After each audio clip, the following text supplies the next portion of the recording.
Hello! So ito na nga mga beshi. Nahati na naman ang paan ni Tita Josepina. Sabi niya, punta raw kami sa Delta Force sa Taritiin. Baliwala ang solar eclipse na yan sa mga mahahatiang pa.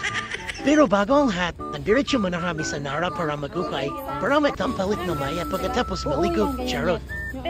Siyempre maglalaan si Tita Jo ang time niya, para lang mapasaya ang mga pamangkin niya. O yan, sample lang po yan, pantalon.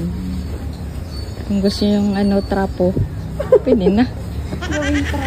So ayan, papasok na kami ng Taritiin. Sa sobrang ganda ng view, feeling ko na sa ibang bansa kami.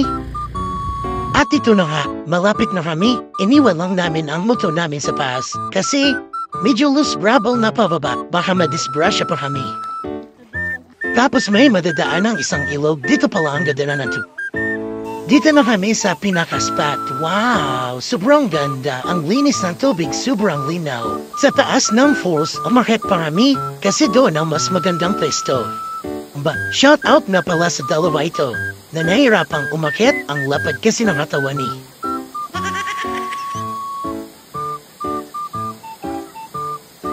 Shout out din kay Kananat na nature lover. Sabi niya nakalimutan niya siya magdala ng well-stinting at daspan. Kanana 2.0 nature lover. Hindi, ang totoo talaga yung pumunta siya dito para magdampot lang mga At ito na nga ang pinaka-the best spot. Sobrang linaw ng tubig. Tapos yung tubig hindi gaano malamig compare sa Australia Falls. Ang sarap mag-dive, sobra. Pwedeng ilagay sa balikat ni Munding. Ang lalim kasi. Isa pa tong pamangkin na half award ng basura. Ang sarap mag-dive kaso parang sumarit ang dibdib ni Oka.